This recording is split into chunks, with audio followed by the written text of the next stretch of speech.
Hare Krishna Krishna Krishna Hare Hare, Hare Rama Rama Rama Hare Hare, Hare Krishna Krishna Krishna Hare Hare, Hare Rama Rama Rama Hare Hare, Hare Krishna Krishna Krishna Hare Hare, Hare Rama Rama Rama Hare Hare, Hare Krishna Krishna Krishna Hare Hare, Hare Rama Rama Hare Hare, Hare Krishna Krishna Krishna Hare Hare, Hare Rama Rama Hare Hare, Hare Krishna Krishna Hare Hare, Hare Rama Rama Hare Hare, Hare Krishna Krishna Hare Hare, Hare Rama Rama Hare Hare, Hare Krishna Krishna Krishna Hare Hare, Hare Rama Rama Hare Hare, Hare Krishna Krishna Hare Hare, Hare Rama Rama Hare Hare, Hare Krishna Krishna Hare Hare, Hare Rama Rama Hare Hare.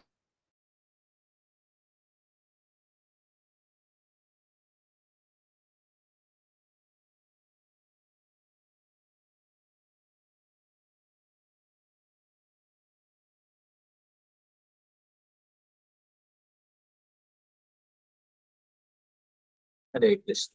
Sri Radha Govinda Mandira Sangam Srimad Bhagavatam Om Nananjanasharagya Shashurumidam Yena Tasmai Sri Guru Sri Chaitanya Manavishtam Sthapitam Yena Bhutale Swayam Bhagavatam Yamdadadi Swadadi Vande Sri Guru Sri Radha Sri Guru Vaishnava Srirupam Saktashatam Sayanagam Pantajivam Sadvaitam Savadudam Srijanasaitam Krishna Chaitanya Sri Radha Krishna Padam Sarvanagaritam Sri Dishaganidam He Krishna Karuna Dinabandhu Jagatpadi Gopesha Gopika Gandha Radha Kanta Namastu Kanchana Gaurangi Sri Radhi Davani Sri Krishabal Sudhi Pranamami Haripri Vansha Kalpadaru Vaisha Kripa Sindhu Viravacha Patidanam Pavanebhyo Vaishnavebhyo Panchatattvaatmakam Krishnam Bhaktarupa Surupam Avadaram Bhaktakhya Namami Bhakta Shakti Nityanandam Navami Sarvanandakaram Harinama Pratandevam Mama Duda Shiromani Namo Mahavadinyaya Krishna Prema Pradayade Krishnaya Krishna Chaitanya Namne Gauratishinam Namo Vishnuvadaya Krishna Prishtaya Bhudale Srimade Bhaktivedanta Swami Namane Namaste Saraswate Devi Gauravani Pracharne Nirvishesh Shunyavadi Shati Desharne Shri Krishna Chaitanya Prabhu Nityananda Sri Advaita Gadadara Sri Vasadi Gauravinda Hare Krishna Krishna Krishna Hare Hare Hare Rama Rama Rama Hare Hare Gurve Gaurachandraya Radhikaya Dadare Krishnaya Krishna Bhaktaya Radhavaya Prabhupada Devaraj Devakaya Gurupramante Hare Krishna Madhika Bandhu Matsangin Madguru Manmahadana Manishtaraka Madbhagya Madananda Namastude Grandhara Srimad Bhagavatam ki jai Srimad Bhagavatam Tamaskandam Namadhyayam, Slokam 20.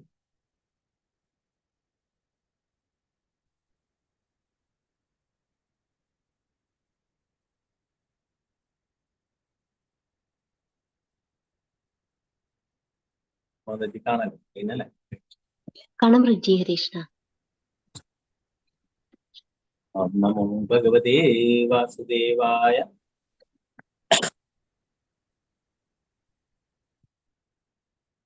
ഏവമൈശ്വര്യമത്തസ്യ തൃപ്തസ്യോച്ഛസ്ത്രവർത്തിനഃ കാലോ മഹാൻ വ്യതീയായ ബ്രഹ്മശാപമുപേക്ഷഃ. ഏവമൈശ്വര്യമത്തസ്യ തൃപ്തസ്യോച്ഛസ്ത്രവർത്തിനഃ കാലോ മഹാൻ വ്യതീയായ ബ്രഹ്മശാപമുപേക്ഷഃ. ഹരേ കൃഷ്ണ.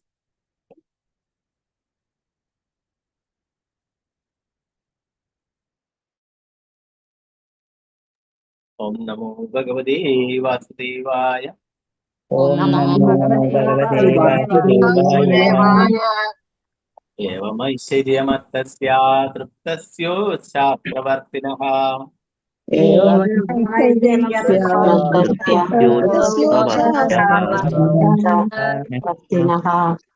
കാലോ മഹാൻ വ്യതീയായ ബ്രഹ്മശാപമുപേക്ഷഃ. കാലോ മഹാൻ വ്യതീയായ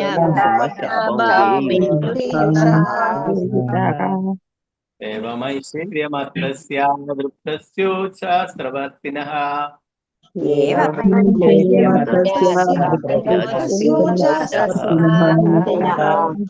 കാലോ മഹാൻ വ്യതീയായ ബ്രഹ്മശാപമുപേക്ഷഃ.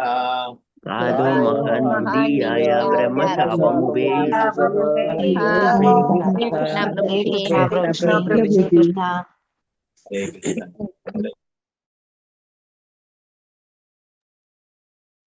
अंबिका के श्री दस्मदि हरे कृष्णा प्रभुजी।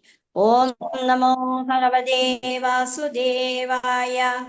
एवमैश्वर्यमत्तस्य दृप्तस्य बुद्धिशास्त्रवर्तिनः कालो महान् व्यदीयाय ब्रह्मशापम् उपेयुषः। हरे कृष्ण प्रभुजी। हरे कृष्णा। मालती श्यामती दस्मदि हरे कृष्णा। हरे कृष्णा प्रभुजी। ओम नमो भगवते वासुदेवाय। एवमैश्वर्यमत्तस्य तृप्तस्योच्छास्त्रवर्तिनः कालो महान् व्यदीयाय ब्रह्मशापमुपेयुषः। हरे कृष्ण प्रभुजी। हरे कृष्ण। पद्मकुमारी माता जी चलो। हरे कृष्ण प्रभुजे। ओम नमो भगवते वासुदेवाय। एवमैश्वर्यमत्तस्य तृप्तस्योच्छास्त्रवर्तिनः कालो महान् व्यदीयाय ब्रह्मशापमुपेयुषः। हरे कृष्ण प्रभुजी। हरे कृष्ण। सीतारामन माता जी चलो। हरे कृष्ण। हरे कृष्ण प्रभुजी। ओम नमो भगवते वासुदेवाय।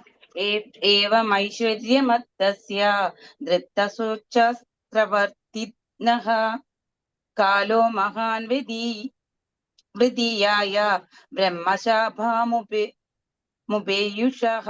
हरे कृष्ण प्रभुजी। हरे कृष्ण। राजी माता जी चलो। हरे कृष्ण प्रभुजी। ओम नमो भगवते वासुदेवाय। एवमैश्वर्यमत्तस्य तृप्तस्योच्छास्त्रवर्तिनः कालो महान् व्यदीयाय ब्रह्मशापमुपेयुषः। हरे कृष्ण प्रभुजी।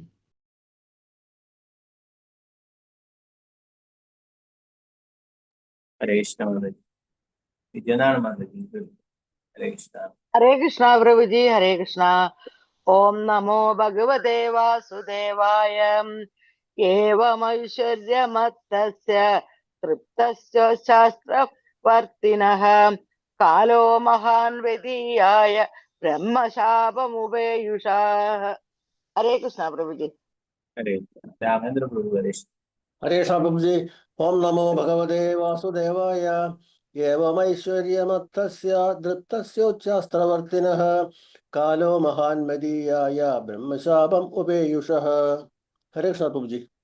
हरे कृष्ण। पंकजाक्षी माता जी चलो। हरे कृष्ण प्रभु जी। प्रणाम। ओम नमो भगवते वासुदेवाय। एवमैश्वर्यमत्तस्य दृप्तस्योच्चास्त्रवर्तिनः कालो महान् व्यदीयाय ब्रह्मशाप उभेयुषुः। हरे कृष्ण प्रभु जी। हरे कृष्णा। निर्मला माता जी हरे कृष्णा। हरे कृष्णा प्रभु जी। हरे कृष्णा। ओम नमो भगवते वासुदेवाय एवमैश्वर्यमत्तस्य तृप्तस्यो शास्त्रवर्तिनः कालो महान् वेदीयाय ब्रह्मशापामुपेयुषः। हरे कृष्ण प्रभु जी। हरे कृष्णा। तंगमणि माता जी हरे कृष्ण प्रभु जी। हरे कृष्णा। ओम नमो भगवते वासुदेवाय एवमैश्वर्यमत्तस्य दृप्तस्योच्चास्त्रवर्तिनः कालो महान् विधीयाय ब्रह्मशापामुपेयुषाः। हरे कृष्ण। हरे कृष्णा। स्वर्णप्रभा माता जी हरे कृष्णा। हरे कृष्णा प्रभु जी। ओम नमो भगवते वासुदेवाय एवमैश्वर्यमत्तस्य दृप्तस्वेच्छास्त्रवर्तिनः कालो महान् विधीयाय ब्रह्मशापमुपेयुषः। हरे कृष्ण प्रभु जी। हरे कृष्ण। भारतीय माता जी हरे कृष्ण प्रभु जी। हरे ओम कृष्णा। नमो भगवते वासुदेवाय एवमैश्वर्यमत्तस्य दृप्तस्योच्छास्त्रवर्तिनः कालो महान् विधीयाय ब्रह्मशापमुपेयुषः। हरे कृष्ण। हरे कृष्ण। शारदा जी नंबूद्री माता जी हरे कृष्ण हरे प्रभु जी। कृष्णा।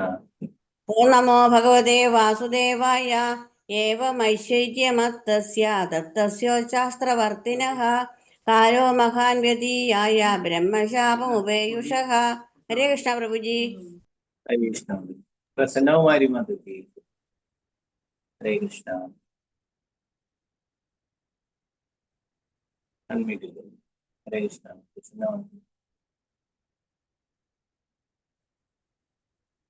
प्रसन्न हरे कृष्णा प्रभु जी। हरे प्रणाम कृष्णा। प्रभु जी। ओ नमो भगवते वासुदेवाय एवमैश्वर्यमत्तस्य दृप्तस्योच्चास्त्रवर्तिनः कालो महान् वृदीयाय ब्रह्मशापमुपेयुषः। हरे कृष्णा। हरे कृष्ण। शारदा देवी माता जी हरे कृष्णा। हरे कृष्ण प्रभु जी। ओम नमो भगवते वासुदेवाय एवमैश्वर्यमत्तस्य तृप्तशोचास्त्रवर्तिनः कालो महान् विधीयाय ब्रह्मशापम् उपेयुषः। हरे कृष्ण प्रभु जी। हरे कृष्णा। सौभाग्य माता जी हरे कृष्णा। कृष्ण प्रभु जी। हरे ओम कृष्णा। नमो भगवते वासुदेवाय एवमैश्वर्यमत्यस्य दत्तस्य उच्चशास्त्रवर्तिने कालो महान् विधीयाय ब्रह्मशाप उपेयुषा। हरे कृष्ण। हरे कृष्णा। माता जी हरे कृष्ण प्रभु जी। ओम हरे कृष्णा। नमो भगवते वासुदेवाय एवमैश्वर्यमत्तस्य दृप्तस्योच्छास्त्रवर्तिनः कालो महान् विधीयाय ब्रह्मशापमुपेयुषः। हरे कृष्ण प्रभु जी। हरे कृष्ण। दट्टी माता जी हरे कृष्ण। दट्टी माता जी हरे कृष्णा। सलशा जी माता जी हरे कृष्णा। हरे कृष्ण प्रभु जी। हरे कृष्णा। ओम नमो भगवते वासुदेवाय एवमैश्वर्यमत्तस्य दृप्तस्योच्चास्त्रवर्तिनः कालो महान् विधीयाय ब्रह्मशापमुपेयुषः। हरे कृष्ण प्रभु जी। हरे कृष्णा। ओके मैं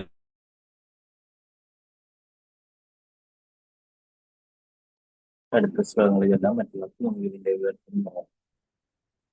രത്നം ഭാവാർത്ഥം വെച്ച് വ്യക്തിയതാണ് സാധിച്ചില്ല.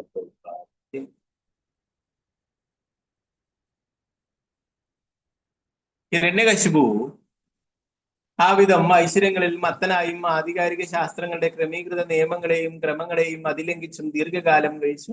അതുമൂലം അവൻ മഹാബ്രാഹ്മണരായിരുന്ന 4 കുമാരന്മാരുടെ ഒരു ശാപത്തിന് വിഷയീഭവിച്ചു. ഭാവാർത്ഥമേസി ഭക്തിവേദാന്ത സ്വാമി ശ്രീല പ്രഭുപാദ് അസുരന്മാർ ഭൗതിക ഐശ്വര്യങ്ങൾ നേടിയതിനു ശേഷം അഹങ്കാരത്താൽ മതോന്മത്തരായ വചനങ്ങളെ അതിലംഘിച്ച അനവധി സംഭവങ്ങൾ ഉണ്ടായിട്ടുണ്ട്. ഹിരണ്യകശിപു ഈ രീതിയിലാണ് പ്രവർത്തിച്ചത്. ഭഗവത്ഗീതയിൽ 16:23 പ്രസ്താവിച്ചിട്ടുള്ളത് പോലെ യശാസ്ത്രവിധി മുത്സൃജ്യാവർത്തതേ കാമകാരദഃ ന സസ്സിദ്ധിമവാപ്നോതി ന സുഖം നാപരാഗതിം. ശാസ്ത്രവീതങ്ങളായ വചനങ്ങളെ കണക്കിലെടുക്കാതെ തന്നിഷ്ടം പോലെ പ്രവർത്തിക്കുന്നവർക്ക് പരിപൂർണതയോ പരമലക്ഷ്യപ്രാപ്തിയോ സുഖം പോലുമോ നേടാനാവില്ല. നമ്മുടെ കർമ്മങ്ങളെ നിയന്ത്രിക്കുന്നത് എന്താണോ അതാണ് ശാസ്ത്രം എന്ന പദം ധ്വനിപ്പിക്കുന്നത്. ശാസ്ത്രങ്ങളിൽ പ്രതിപാദിച്ചിട്ടുള്ള ക്രമീകൃത തത്വങ്ങളെയും നിയമങ്ങളെയും ഭംഗപ്പെടുത്തുവാനോ അതിലംഘിക്കുവാനോ നമുക്ക് കഴിയില്ല. ഭഗവത്ഗീത ഇത് ആവർത്തിച്ച് സ്ഥിരീകരിക്കുന്നു. തസ്മാത് ശാസ്ത്രം പ്രമാണം തേ കാര്യാകാര്യ വ്യവസ്ഥിതോ ജ്ഞാത്വാ ശാസ്ത്രവിദ്യാനോക്തം കർമ്മ കർത്തും ഇഹാർഹസി. എന്ത് ചെയ്യണം, എന്ത് ചെയ്യാൻ പാടില്ല എന്ന് ധർമ്മശാസ്ത്രങ്ങളുടെ അടിസ്ഥാനത്തിൽ ഒരാൾ മനസ്സിലാക്കണം. ഈ നിയമനിബന്ധനകൾ പഠിച്ചറിഞ്ഞ ശേഷം മാത്രം പ്രവർത്തിക്കുക. തന്മൂലം ക്രമേണ ഉന്നതി പ്രാപിക്കും. ഭഗവത്ഗീത 16:24 പറഞ്ഞു. ഒരുവൻ ശാസ്ത്രത്തിന്റെ നിർദ്ദേശം അനുസരിച്ച് പ്രവർത്തിക്കണം. എന്നാൽ ഭൗതിക ശക്തി അതിശക്തമാകിയാൽ ഒരുവൻ ഭൗതിക ഐശ്വര്യങ്ങൾ നേടിയാൽ ഉടൻ ശാസ്ത്ര നിയമങ്ങളെ ഉല്ലംഘിക്കുവാൻ ആരംഭിക്കുന്നു. ശാസ്ത്ര നിയമങ്ങളെ അതിലംഘിക്കാൻ ആരംഭിക്കുമ്പോൾ അയാൾ വിനാശത്തിന്റെ പാതയിൽ പ്രവേശിക്കുന്നു. 21-ാമത്തെ ശ്ലോകം. ഓം നമോ ഭഗവതേ വാസുദേവായ തസ്യോഗ്രദണ്ഡ സംവിഘ്നാ സർവേ ലോകാ സപാലകഃ അന്യത്ര ലബ്ധ ശരണാ ശരണം യയുരച്യുതം. തസ്യോഗ്രദണ്ഡ സംവിഘ്നാ സർവേ ലോകാ സപാലകഃ അന്യത്ര ലബ്ധ ശരണഃ ശരണം യയുരച്യുതം. ഹരേ കൃഷ്ണ. ചൊല്ലാം അനിതാ മാതാജി ചൊല്ലുന്നു. ഹരേ കൃഷ്ണ. ഹരേ കൃഷ്ണ പ്രഭുജി. ഓം നമോ ഭഗവതേ വാസുദേവായ. തസ്യോഗ്രദണ്ഡ സംവിഘ്ന സർവേ ലോകാ സപാലകാഃ അന്യത്ര ലബ്ധ ശരണം യയുരച്യുതം. ഹരേ കൃഷ്ണ പ്രഭുജി. ഹരേ കൃഷ്ണ. വത്സല ഗോപാലൻ മാതാജി ചൊല്ലുന്നു. ഹരേ കൃഷ്ണ. ഹരേ കൃഷ്ണ പ്രഭുജി. ഓം നമോ ഭഗവതേ വാസുദേവായ. തസ്യോഗ്രദണ്ഡ സംവിഘ്ന സർവേ ലോകാ സപാലകാഃ അന്യത്ര ലബ്ധ ശരണം യയുരച്യുതം. ഹരേ കൃഷ്ണ. ഹരേ കൃഷ്ണ. വസന്ത മാതാജി ചൊല്ലുന്നു. ഹരേ കൃഷ്ണ. ഹരേ കൃഷ്ണ പ്രഭുജി. നമോ ഭഗവതേ വാസുദേവായ. തസ്യോഗ്രദണ്ഡ സംവിഘ്നാഃ സർവേ ലോകാ സപാലകാഃ അന്യത്ര ലബ്ധ ശരണം യയുരച്യുതം. ഹരേ കൃഷ്ണ പ്രഭുജി. ഹരേ കൃഷ്ണ. ശാരദാശുഭാസന ദേവദാസ് മാതാജി ചൊല്ലുന്നു. ഹരേ കൃഷ്ണ. ഹരേ കൃഷ്ണ പ്രഭുജി. തസ്യോഗ്രദണ്ഡ സംവിഘ്നഃ സർവലോകഃ സപാലകഃ അന്യത്ര ലബ്ധ ശരണം യയുരച്യുതം. ഹരേ കൃഷ്ണ. ഹരേ കൃഷ്ണ. വേദ്യാചാരി മാതാജി ചൊല്ലുന്നു. ഹരേ കൃഷ്ണ പ്രഭുജി. ഓം നമോ ഭഗവതേ വാസുദേവായ. തസ്യോഗ്രദണ്ഡ സംവിഘ്ന സർവേ ലോക സപാലകാഃ അന്യത്ര ലബ്ധ ശരണം യയുരച്യുതം. ഹരേ കൃഷ്ണ പ്രഭുജി. ഹരേ കൃഷ്ണ. ഗീതാസി മാതാജി ചൊല്ലുന്നു. ഹരേ കൃഷ്ണ പ്രഭുജി. ഹരേ കൃഷ്ണ. ചൊല്ലുന്നു. ഓം നമോ ഭഗവതേ വാസുദേവായ. തസ്യോഗ്രദണ്ഡ സംവിഘ്ന സർവേ ലോകാ സപാലകാഃ അന്യത്ര ലബ്ധ ശരണം യയുരച്യുതം. ഹരേ കൃഷ്ണ പ്രഭുജി. പ്രണാമം. ഹരേ കൃഷ്ണ. സാവിത്രി ബഷീർ ദേവദാസ് മാതാജി. ഹരേ കൃഷ്ണ പ്രഭുജി. പ്രണാമം പ്രഭുജി. ഓം നമോ ഭഗവതേ വാസുദേവായ. തസ്യോഗ്രദണ്ഡ സംവിഘ്ന സർവേ ലോകാ സപാലകാഃ അന്യത്ര അലബ്ധ ശരണം യയുരച്യുതം. ഹരേ കൃഷ്ണ പ്രഭുജി. ഹരേ കൃഷ്ണ. വിജയശ്രീ മാതാജി ചൊല്ലുന്നു. ഹരേ കൃഷ്ണ പ്രഭുജി. പ്രണാമം. ഓം നമോ ഭഗവതേ വാസുദേവായ. തസ്യോഗ്രദണ്ഡ സംവിഘ്ന സർവേ ലോകാ സപാലകാഃ അന്യത്ര ലബ്ധ ശരണം യയുരച്യുതം. ഹരേ കൃഷ്ണ പ്രഭുജി. ഹരേ കൃഷ്ണ. ശോഭവൃതി മാതാജി. ഹരേ കൃഷ്ണ പ്രഭുജി. കൃഷ്ണ. ഓം നമോ ഭഗവതേ വാസുദേവായ. തസ്യോഗ്രദണ്ഡ സംവിഘ്ന സർവേ ലോക സപാലകഃ. അന്യത്ര ലബ്ധാ ശരണം യയൂരച്യുതം. ഹരേ കൃഷ്ണ. ഹരേ കൃഷ്ണ. ഗീതാട്ടി മാതാജി. ഹരേ കൃഷ്ണ പ്രഭുജി. പ്രണാമം പ്രഭുജി. ഓം നമോ ഭഗവതേ വാസുദേവായ. തസ്യോഗ്രദണ്ഡ സംവിഘ്ന സർവേ ലോക സപാലകാഃ. അന്യത്ര ലബ്ധ ശരണം യയുരച്യുതം. ഹരേ കൃഷ്ണ പ്രഭുജി. ഹരേ കൃഷ്ണ. ശ്രീജാജി മാതാജി. ഹരേ കൃഷ്ണ. ഹരേ കൃഷ്ണ പ്രഭുജി. ഓം നമോ ഭഗവതേ വാസുദേവായ. തസ്യോഗ്രദണ്ഡ സംവിഘ്ന സർവേ ലോകാപസപാലകാഃ. അന്യത്ര ലബ്ധ ശരണം യയുരച്യുതം. ഹരേ കൃഷ്ണ. ഹരേ കൃഷ്ണ. ഉഷാനായർ മാതാജി. ഹരേ കൃഷ്ണ. ഹരേ കൃഷ്ണ പ്രഭുജി. ഹരേ കൃഷ്ണ. ഓം നമോ ഭഗവതേ വാസുദേവായ. തസ്യോഗ്രദണ്ഡ സംവിഘ്ന സർവേ ലോക സപാലകാഃ. അന്യത്ര ലബ്ധ ശരണം യയുരച്യുതം. ഹരേ കൃഷ്ണ പ്രഭുജി. ഹരേ കൃഷ്ണ. ഹരേ കൃഷ്ണ.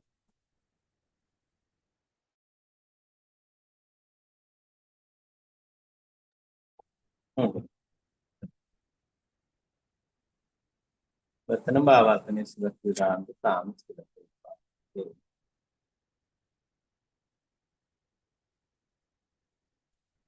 ഹിരണ്യകശിപുവിന്റെ കഠിന ശിക്ഷകൾ മൂലം വിവിധ ഗ്രഹങ്ങളുടെ ഭരണാധികാരികൾ ഉൾപ്പെടെ എല്ലാവരും അത്യന്തം ദുഃഖിതരായി ഭയചകിതരും അസ്വസ്ഥരുമായ അവർ മറ്റെവിടെയും ആശ്രയം കണ്ടെത്താൻ കഴിയാതെ വലഞ്ഞ് ഒടുവിൽ പരമദിവ്യപുരുഷനായ വിഷ്ണുവിന്റെ പാതാരബന്ധങ്ങളിൽ അഭയം തേടി. ഭാവാർത്ഥമേസി ഭക്തിദാന സാമശ്രീല പ്രഭുപാദി. ഭഗവത്ഗീത 5:29 ഭഗവാൻ ശ്രീകൃഷ്ണ ഭഗവാൻ പറയുന്നു, ഭക്താരാം യജ്ഞ തപസാം സർവലോക മഹേശ്വരം സുഹൃതം സർവഭൂതാനാം നത്വമാം ശാന്തി. യജ്ഞങ്ങളുടെയും തപസ്സുകളുടെയും ഭോക്താവും ദേവന്മാരുടെയും സർവലോകങ്ങളുടെയും അധിപനും എല്ലാ ജീവികളുടെയും സുഹൃത്തും അഭ്യുതകാംക്ഷിയുമാണ് ഞാനെന്ന് മനസ്സിലാക്കിയ വ്യക്തി ഭൗതിക ക്ലേശങ്ങൾ ഒഴിഞ്ഞ് ശാന്തി നേടുന്നു. ഭഗവാൻ ശ്രീകൃഷ്ണനാണ് വാസ്തവത്തിൽ എല്ലാവരുടെയും ഉത്തമ സുഹൃത്ത്. ദുഃഖാവസ്ഥയിൽ ഒരുവൻ അഭ്യുതകാംക്ഷിയായ ഒരു സുഹൃത്തിനെ ശരണം പ്രാപിക്കാൻ ആഗ്രഹിക്കുന്നു. പൂർണ്ണക്രമത്തിലുള്ള അഭ്യുതകാംക്ഷിയായ സുഹൃത്ത് ശ്രീകൃഷ്ണ ഭഗവാനാണ്. അതുകൊണ്ട് എല്ലാ ഗ്രഹവാസികളും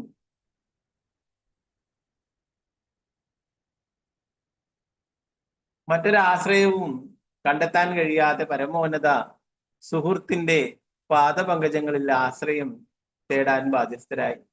ആരംഭത്തിൽ തന്നെ ആ പരമസുഹൃത്തിന്റെ പാദപങ്കജങ്ങളിൽ ആശ്രയം നേടാൻ സാധിച്ചാൽ അപകടത്തിന് സാധ്യതയില്ല. ഇപ്രകാരം പറയപ്പെടുന്നു, സമുദ്രത്തിൽ നീന്തുന്ന ഒരു നായയുടെ വാലിൽ പിടിച്ച് സമുദ്രം മറികടക്കാമെന്ന് ചിന്തിക്കുന്നവൻ തീർച്ചയായും വിഡ്ഢിയാണ്. അതുപോലെ ദുഃഖാവസ്ഥയിൽ ദേവന്മാരുടെ ആശ്രയം തേടുന്നവൻ വിഡ്ഢിയാണ്. അവന്റെ ശ്രമങ്ങൾ നിഷ്ഫലമാകും. ഏത് സാഹചര്യത്തിലും ഒരുവൻ പരമദിവ്യപുരുഷനായ ഭഗവാനിൽ അഭയം തേടും. അപ്പോൾ ഏത് പരിതസ്ഥിതിയിലും അപകടമുണ്ടാവില്ല. 22-23 ശ്ലോകങ്ങൾ ഭഗവതേ വാസുദേവായ. തസ്യേ നമസ്തു കാഷ്ടായ യത്രാത്മഹരീശ്വരഃ യദ്ഗത്വാ ന നിവർത്തന്തെ ശാന്താ സന്യാസിനോ അമലഃ. ഇതി തേ സംയതാത്മാനഃ സമാഹിതധിയോ അമലഃ. ഉപദസ്തുർഋഷികേശം വിനിദ്രാവായുഗോജനഃ. തസ്യൈ നമസ്തു കാഷ്ടായേ യത്രാത്മാ ഹരീശ്വരഃ യദ്ഗത്വാ ന നിവർത്തന്തെ ശാന്താ സന്യാസിനോ അമലഃ. ഇതി തേ സംയതാത്മാനഃ സമാഹിതധിയോ അമലഃ. ഉപദസ്തു ഋഷികേശം വിനിദ്രാവായുഭോജനഃ. പരമദിവ്യപുരുഷനായ ഭഗവാൻ സ്ഥിതി ചെയ്യുന്ന പരിശുദ്ധാത്മാക്കളായ സാധുവര്യന്മാർ പോയാൽ തിരിച്ചു വരവില്ലാത്ത ആ ദിശയിലേക്ക് ഞങ്ങളുടെ സാദര പ്രണാമങ്ങൾ അർപ്പിക്കട്ടെ. വിവിധ ഗ്രഹവ്യൂഹങ്ങളുടെ അധിപതികളായ ദേവന്മാർ നിദ്രാരഹിതരായി വായു മാത്രം ഭക്ഷിച്ച് മനസ്സിനെ ഏകാഗ്രമാക്കി ധ്യാനത്താൽ ഋഷികേശനെ ആരാധിക്കാൻ ആരംഭിച്ചു. തസ്യൈ കാഷ്ടായി എന്നീ വാക്കുകൾ വളരെ അർത്ഥഗർഭങ്ങളാണ്. പരമദിഗോപുരുഷനായ ഭഗവാൻ, അദ്ദേഹത്തിന്റെ ബ്രഹ്മം, പരമാത്മാവ് എന്നീ സവിശേഷതകളിൽ എല്ലായിടത്തും എല്ലാ ദിശയിലും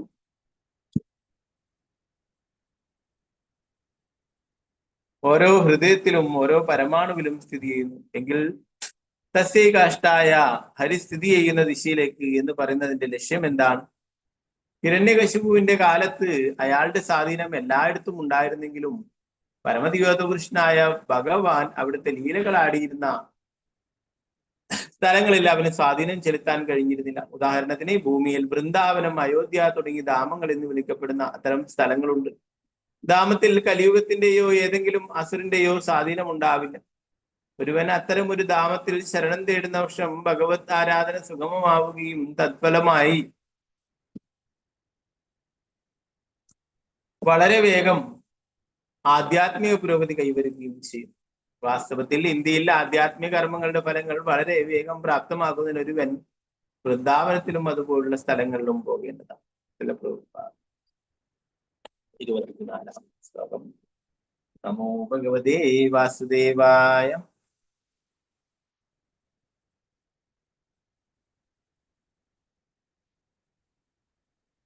തേഷാമാവിരഭൂദ്വാണി അരൂപാമേകനിസ്വന സന്നാദയന്തി കഗുഭഃ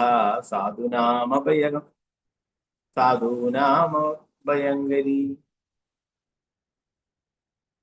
തേഷാമാവിർഭൂദ്വാണി അരൂപാമേകനിസ്വന സന്നാദയന്തി കഗുഭഃ സാധൂനാമഭയങ്കരി. അപ്പോൾ അവിടെ ഭൗതിക നേത്രങ്ങൾക്ക് അദൃശ്യനായ ഒരു വ്യക്തിയിൽ നിന്നെന്ന പോലെ അതീന്ദ്രിയമായ ഒരു അശരീരി കേട്ടു. മേഘഗർജനത്തിന്റെ ഗാംഭീര്യം ഉണ്ടായിരുന്ന ആ സ്വരം സർവഭയങ്ങളും മകറ്റി പ്രോത്സാഹനം പകരുന്നതായിരുന്നു.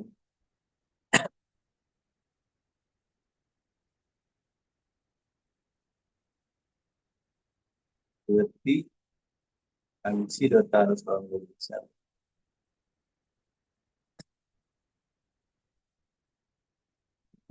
ഭഗവതേ വാസുദേവായ.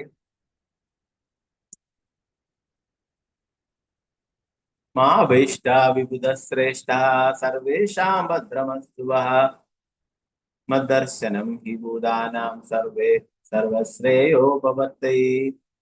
ജ്ഞാതമേതസ്യ ദൗരാമ്യം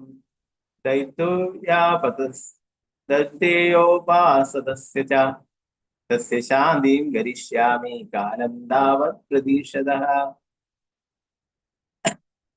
മാ വൈഷ്ട്യാവിബുധശ്രേഷ്ഠ സർവേഷാം ഭദ്രമസ്തു വഃ മദ്ദർശനം ഹി ഭൂതാനാം സർവശ്രേയോപവർത്തയേ. ജ്ഞാതമേതസ്യ ദൗരാമ്യം ദൈത്യേയാപസദസ്യ ച തസ്യ ശാന്തിം ഗരിഷ്യാമി കാലം താവത് പ്രതീക്ഷതഃ. ഭഗവാന്റെ ശബ്ദം ഈ വിധം സ്പന്ദിച്ചു. അല്ലയോ പണ്ഡിത ശ്രേഷ്ഠരെ, ഭയപ്പെടരുത്. ഞാൻ നിങ്ങൾക്ക് സർവ്വ സൗഭാഗ്യങ്ങളും നേരുന്നു. എന്നെ കുറിച്ചുള്ള ശ്രവണ കീർത്തനങ്ങളിലൂടെ എന്റെ ഭക്തരായിത്തീരൂ. ജീവരാശികൾക്ക് സർവശ്രേയസ്സും നൽകുന്നു. ഹിരണ്യകശിപുവിന്റെ ദുഷ്പ്രവൃത്തികൾ ഞാൻ അറിയുന്നു. തീർച്ചയായും ഞാൻ അവ അവസാനിപ്പിക്കും. ദയവായി അതുവരെ ക്ഷമയോടെ കാത്തിരിക്കുക. ബാബാ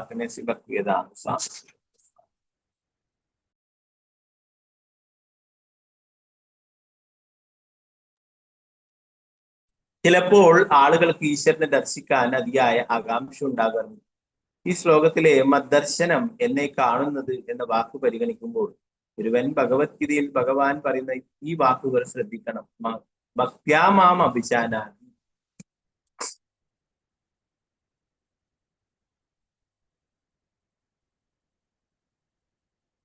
മറ്റൊരു തരത്തിൽ പറഞ്ഞാൽ ഭഗവാനെ മനസ്സിലാക്കാൻ, അല്ലെങ്കിൽ അദ്ദേഹത്തെ കാണാൻ, അല്ലെങ്കിൽ അദ്ദേഹവുമായി സംസാരിക്കാൻ കഴിവുണ്ടാകുന്നത് ഒരാളുടെ ഭക്തി എന്ന് വിളിക്കപ്പെടുന്ന ഭക്തിയുത സേവനത്തിന്റെ പുരോഗതിയെ ആശ്രയിച്ചാണ്. ഭക്തിയിൽ 9 വ്യത്യസ്ത കർമ്മങ്ങളുണ്ട്. എന്തെല്ലാന്ന് ജഗന്നാഥ് ഭക്തിയുടെ സേവനങ്ങൾ?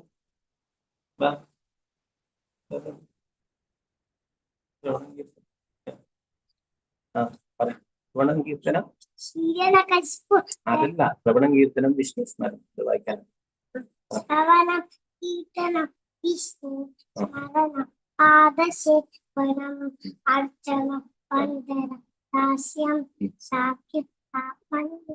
ബാക്കി കഥ വൈകും.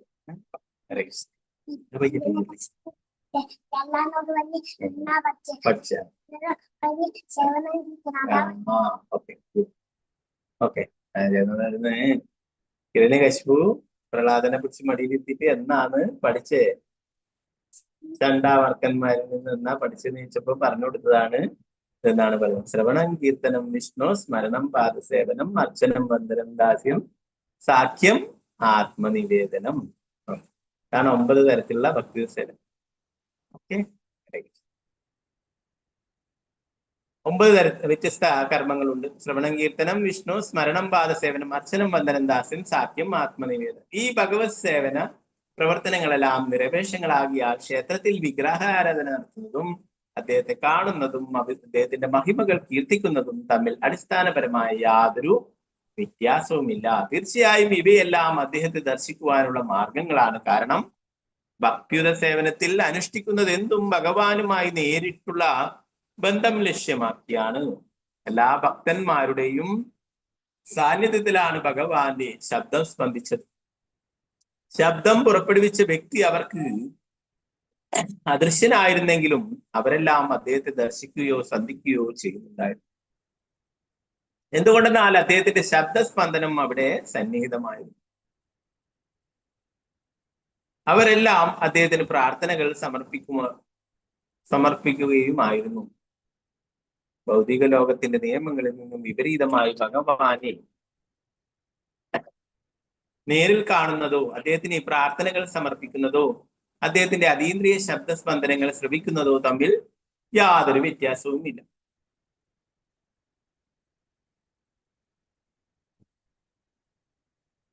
പരിശുദ്ധ ഭക്തന്മാർ അതിനാൽ ഭഗവാനെ സ്തുതിക്കുന്നതിലൂടെ അതീവ സംതൃപ്തരാകും.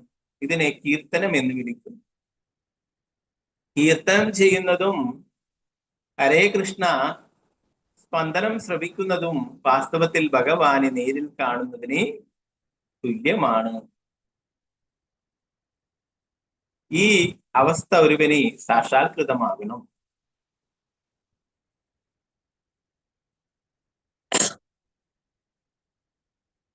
അപ്പോൾ അയാൾക്ക് ഭഗവാന്റെ പ്രവർത്തനങ്ങളുടെ നിരപേക്ഷ പ്രകൃതം ബോധ്യമാകും.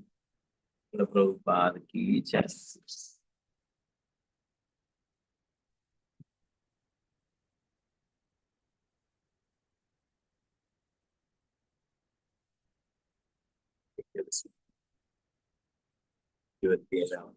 നമോ ഭഗവതേ വാസുദേവായ.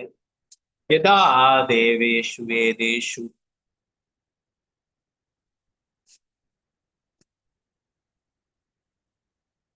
ധർമ്മേ മയി ച വിദ്വേഷ സവാ ആശു വിനശ്യതി.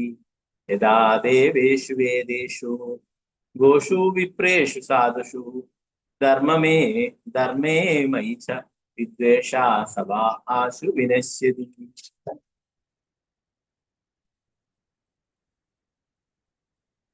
ഒരുവൻ ഭഗവാന്റെ പ്രതിനിധികളായ ദേവന്മാരെയും വേദങ്ങളെയും ഗോക്കളെയും ബ്രാഹ്മണരെയും വൈഷ്ണവരെയും ധാർമ്മിക തത്വങ്ങളെയും ആത്യന്തികമായി ഭഗവാനായ എന്നെ തന്നെയും വിദ്വേഷിക്കുമ്പോൾ താമസം വിന അയാളുടെ വിനാശം സംഭവിക്കുന്നു.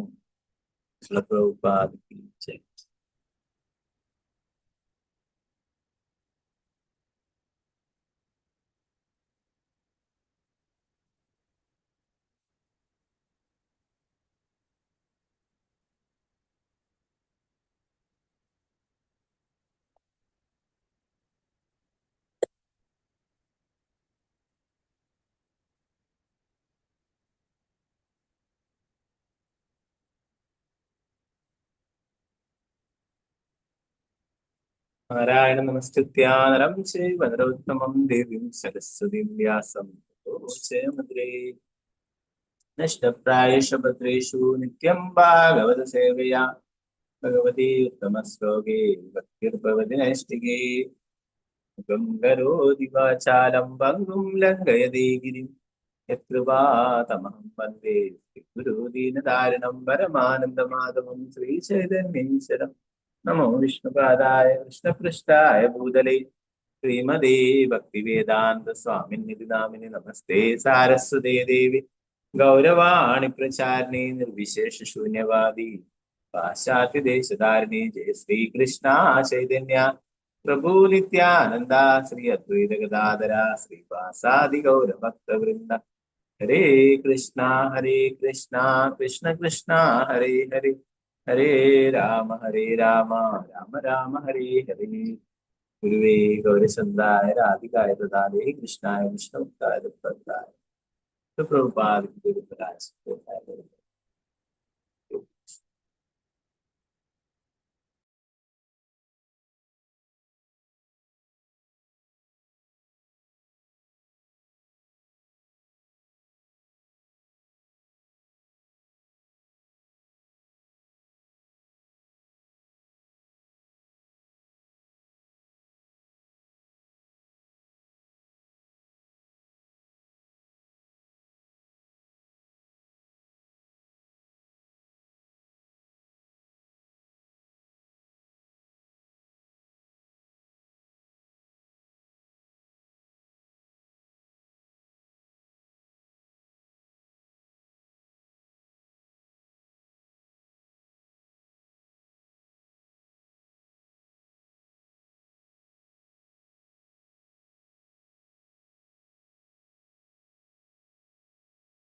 അപ്പൊ ഇവിടെ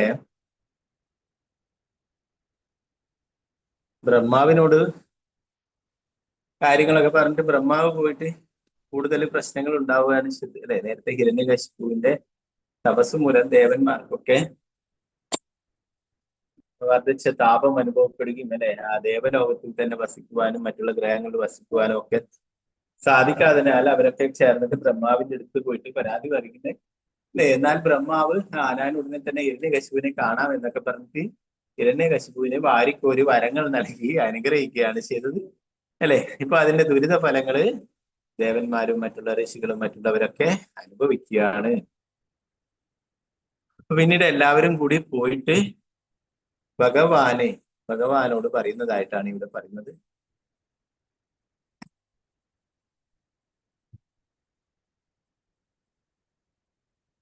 ഇവിടെ ഹിരണ്യകശിപു പറഞ്ഞു അല്ലെ, എല്ലാവരെയും ദ്രോഹിക്കുകയാണ് ചെയ്യുന്നത് അല്ലെ. അദ്ദേഹം എല്ലാവരെയും ഭയപ്പെടുത്തിക്കൊണ്ട് എല്ലാ കാര്യങ്ങളും നേടിയെടുക്കുന്നു അല്ലെ. ഭഗവത്ഗീതയിൽ പറയുന്നതായിട്ടുള്ള കാര്യങ്ങൾ പ്രഭുപാദരുടെ പറയുന്നു. എന്താണ്? ശാസ്ത്രങ്ങളിലെ പറയുന്ന രീതികൾ പിന്തുടരാതെ തന്നിഷ്ടം പോലെ പ്രവർത്തിക്കുന്നവർക്ക് സർവനാശമാണ് ഫലം എന്ന് ഭഗവാൻ ഭഗവത്ഗീതയിൽ പറയുന്ന കാര്യങ്ങൾ ഇവിടെ പറയുന്നു. അതുപോലെ തന്നെ എന്ത് ചെയ്യണം, എന്ത് ചെയ്യാതിരിക്കണം, ഇതൊക്കെ ധർമ്മശാസ്ത്രങ്ങളുടെ അടിസ്ഥാനത്തിൽ മനസ്സിലാക്കണം. തന്നിഷ്ടം പോലെ പ്രവർത്തിക്കരുത് എന്ന് പറയുന്നു.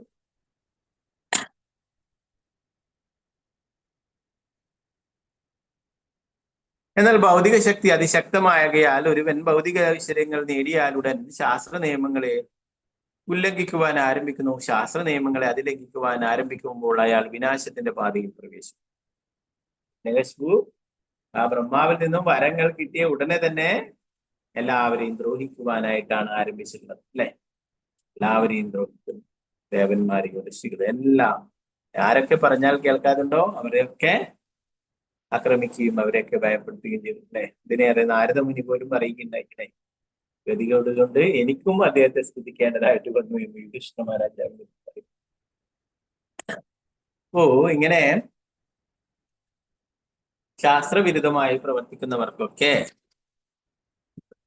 നാശമായിരിക്കും ഫലം എന്ന് ഭഗവാൻ പറഞ്ഞിരിക്കുന്നു. ഹിരണ്യകശിപുവിന്റെയും നാശത്തിന്റെ സമയമായി, അതുകൊണ്ടാണ് ഇങ്ങനെയൊക്കെ പ്രവർത്തിക്കുന്നത്. അവരൊക്കെ ചേർന്നിട്ട് ഭഗവാനോട് പ്രാർത്ഥിച്ചു. എല്ലാവരും ഹിരണ്യകശിപുവിന്റെ കഠിന ശിക്ഷകൾ മൂലം വിവിധ ഗ്രഹങ്ങളിലെ ഭരണാധികാരികൾ ഉൾപ്പെടെ എല്ലാവരും അത്യന്തം ദുഃഖിതരായി ഭയചകിതരും അസ്വസ്ഥരുമായ അവർ മറ്റെവിടെയും ആശ്രയം കണ്ടെത്താൻ കഴിയാത്ത വലഞ്ഞൊടുവിൽ പരമദിവസപുരുഷനായ വിഷ്ണുവിന്റെ പാതാരവിന്ദങ്ങളിൽ അഭയം തേടി. ഇനി വേറെ ആർക്കും ഞങ്ങളെ രക്ഷിക്കുവാൻ കഴിയില്ല എന്നവർക്ക് ബോധ്യമായി. അല്ലെ, ബ്രഹ്മാവിനോട് പറഞ്ഞ് ബ്രഹ്മാവ് എന്താ ചെയ്തത്? വാരിക്കോരി അനുഗ്രഹങ്ങൾ നൽകി. അല്ലെ, ബ്രഹ്മാവ് ഒന്നും ഇനി ഭവിഷ്യത്തുകളെ കുറിച്ചൊന്നും ഭാവിയിൽ വരുന്ന കാര്യങ്ങളെ കുറിച്ചൊന്നും ബ്രഹ്മാവ് ആലോചിച്ചു. എന്നാൽ ഭഗവാൻ അസാധ്യമായിട്ട് ഈ ലോകത്തിൽ ഒന്നും തന്നെ ഇല്ല.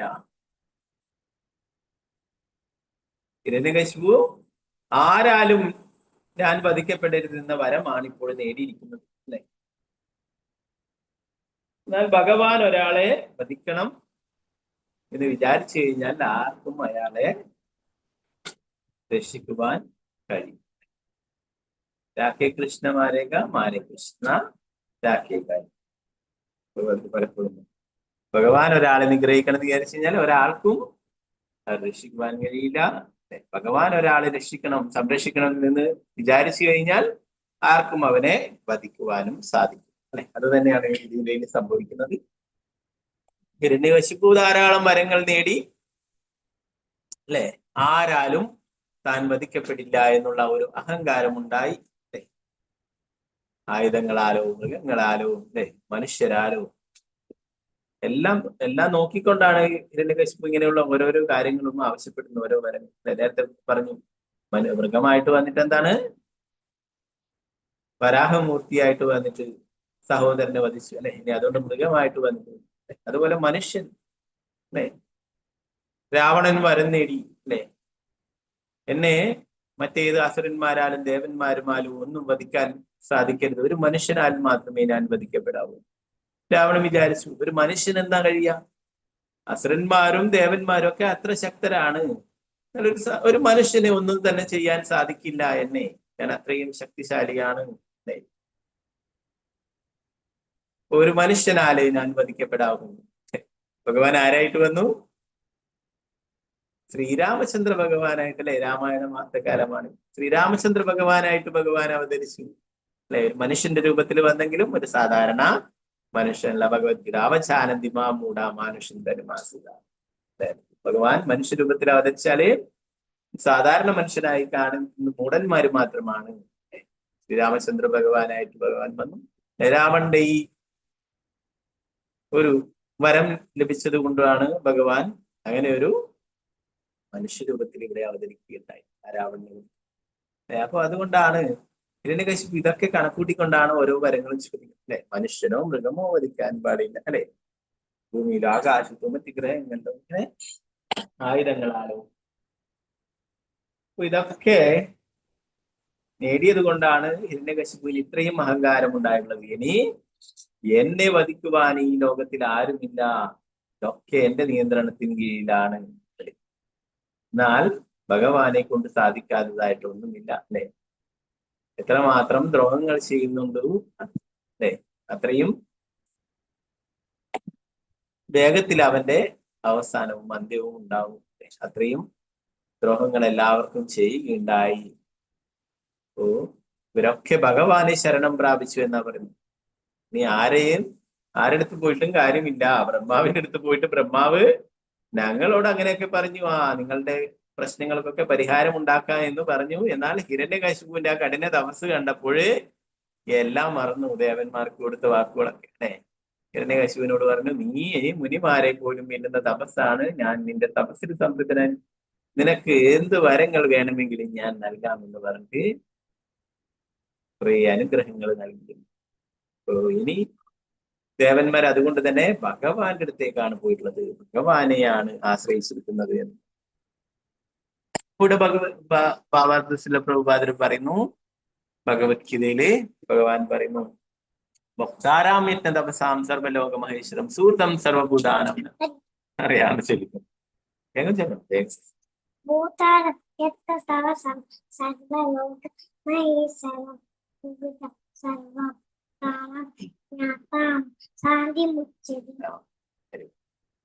ഓക്കെ. ഓ പറയുന്നു എല്ലാവരുടെയും സുഹൃത്തും അഭ്യുതകാംക്ഷിയും ഭഗവാൻ മാത്രമാണ്. എല്ലാറ്റിന്റെയും ഭോക്താവ് പരമദിവ്യോത്ത പുരുഷനായിട്ടുള്ള ഭഗവാനാണ്. കാര്യം യജ്ഞങ്ങളുടെയും തപസ്സുകളുടെയും ഭോക്താവും ദേവന്മാരുടെയും സർവ്വലോകങ്ങളുടെയും അധിപനും എല്ലാ ജീവികളുടെയും സുഹൃത്തും അഭ്യുതകാംക്ഷിയുമാണ് ഞാനെന്ന് മനസ്സിലാക്കിയ വ്യക്തി ഭൗതിക ക്ലേശങ്ങളിൽ ശാന്തി നേടുന്നു. ഭഗവാൻ ശ്രീകൃഷ്ണനാണ് വാസ്തവത്തിൽ എല്ലാവരുടെയും ഉത്തമ സുഹൃത്ത്. ദുഃഖാവസ്ഥയിൽ ഒരുവൻ അഭ്യുതകാംക്ഷിയായ ഒരു സുഹൃത്തിനെ ശരണം പ്രാപിക്കാൻ ആഗ്രഹിക്കുന്നു. പൂർണ്ണക്രമത്തിലുള്ള അഭ്യുതകാംക്ഷിയായ സുഹൃത്ത് ശ്രീകൃഷ്ണ ഭഗവാനാണ്. അതുകൊണ്ട് എല്ലാ ഗ്രഹവാസികളും മറ്റൊരാശ്രയവും കണ്ടെത്താൻ കഴിയാത്ത പരമോന്നത സുഹൃത്തിന്റെ പാദപങ്കജങ്ങളിൽ ആശ്രയം തേടാൻ ബാധ്യസ്ഥരായി.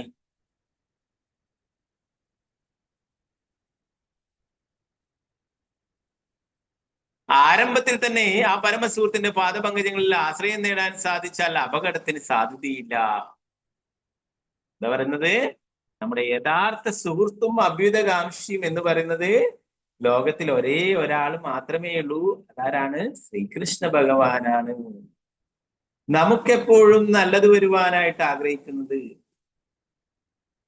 എപ്പോഴും നമ്മളെ സംരക്ഷിക്കുന്നത് ആ ഭഗവാൻ മാത്രമാണെന്ന്. ധാരാളം സുഹൃത്തുക്കൾ ഉണ്ടാവും. അതെല്ലാം സുഹൃത്തല്ലേ എന്ന് ചോദിക്കും അല്ലെ? സുഹൃത്തൊക്കെയാണ്. അതിനൊക്കെ ഒരു പരിമിതിയുണ്ട്. ആ സുഹൃത്ത് ബന്ധത്തിനും ഒരു പരിമിതിയുണ്ട്. എന്നാൽ ഭഗവാൻ ഏത് ജന്മത്തിലായാലും അതിലെല്ലാം നമ്മുടെ കൂടെയുണ്ട് അല്ലെ? നമുക്ക് എത്രയെത്രയോ ജന്മങ്ങൾ ഉണ്ടായിട്ടുണ്ട്, നമുക്കറിയില്ല അല്ലെ? പല ജീവികളുടേതായിട്ടും പലതരത്തിലുള്ള ജന്മങ്ങളും. അപ്പോഴെല്ലാം നമ്മളെ ഭഗവാൻ കൈവിട്ടിട്ടില്ല. അപ്പോഴും നമ്മുടെ ഹൃദയത്തിന് പരമാത്മാവായിട്ട് ഭഗവാനുണ്ട്. നമുക്ക് നിർദ്ദേശങ്ങൾ നൽകാനായിട്ട് ഭഗവാൻ നമ്മുടെ കൂടെയുണ്ട്. എത്ര ജന്മങ്ങൾ ഉണ്ടെങ്കിലും അതിലൊക്കെ ആ ജന്മങ്ങളിലൊക്കെ നമ്മുടെ കൂടെ തന്നെ ഉണ്ടായിരുന്നത് ഭഗവാൻ മാത്രമാണ് അല്ലേ? ഈ ഒരു ജന്മത്തില് നമുക്ക് സുഹൃത്തുക്കൾ ഉണ്ടാകാം ധാരാളം. അത് ഓരോരോ പരിമിതികൾ ഉണ്ടാവും ആ സുഹൃത്ത് ബന്ധത്തിനുമൊക്കെ. എന്നാൽ ഭഗവാൻ ഏത് അവസ്ഥയിലും ഭഗവാൻ നമ്മുടെ കൂടെ. നമ്മൾ ഭഗവാനെ മറന്നാലും നമ്മളെ ഭഗവാൻ മറക്കില്ല. അതുകൊണ്ട് പറയുന്നത് നമുക്ക് എപ്പോഴും നന്മ ആഗ്രഹിക്കുന്നത് ഭഗവാനാണ്. ചില കാര്യങ്ങളൊക്കെ നമ്മൾ ആഗ്രഹിച്ച് അത് നടന്നില്ലെങ്കിൽ നമുക്ക് വളരെ വിഷമമാവും. അപ്പോ അത് നടന്നില്ലെങ്കിൽ നമ്മൾ കൂടുതൽ സന്തോഷിക്കണമെന്നാണ് പറയുന്നത്. എന്താണ്? നമ്മളുടെ പ്ലാൻ അല്ല, ഭഗവാന് ഇതിലും വലിയ പ്ലാൻ എന്തോ ഉണ്ട്. നമ്മളുടെ പ്ലാനുകളൊക്കെ ചിലപ്പോ അത് നമുക്കൊരു ശാശ്വതമായിട്ടുള്ളതായിരിക്കില്ല, നമുക്ക് അനുകൂലമായിട്ടുള്ളതായിരിക്കില്ല നമ്മുടെ ഈ ചെറിയ ബുദ്ധിയിൽ നമ്മൾ ആലോചിക്കുന്ന കാര്യങ്ങൾ. എന്നാല് ഭഗവാൻ നമുക്ക് അത്രയും നല്ലതായിട്ടുള്ളത്, പെർഫെക്റ്റ് ആയിട്ടുള്ള കാര്യങ്ങൾ മാത്രമേ ഭഗവാൻ അനുവദിച്ചു തരൂ. അപ്പോ നമ്മുടെ ആഗ്രഹങ്ങൾ നടക്കുന്നില്ല. എന്താണ്? ഭഗവാന്റെ ആഗ്രഹങ്ങൾ ആണ് ഇതിലും നല്ലതാണ് നമുക്ക് ലഭിക്കുന്നതെന്ന് നമ്മൾ കരുതണം.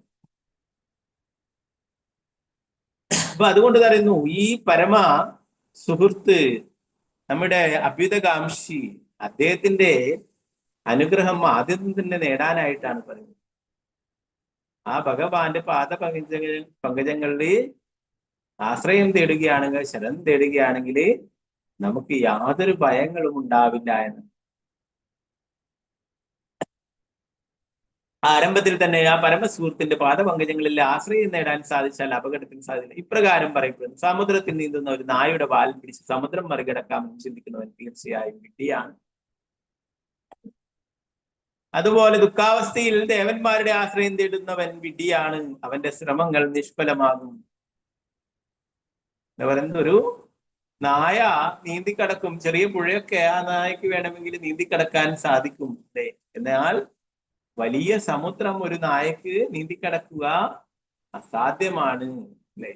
ഈ നായ നീന്തിക്കോളും, അതിന്റെ പിന്നാലെ വാലിൽ പിടിച്ചാൽ ഞാനും അക്കരെ എത്തും എന്ന് പറഞ്ഞിട്ട് അതിന്റെ വാലിൽ പിടിക്കുന്ന ആൾക്കാർ എന്താണ്? വിഡ്ഢിയാണ്. നായും മുങ്ങും, വാലിൽ പിടിച്ചവനും മുങ്ങും, എല്ലാം മുങ്ങും അല്ലെ.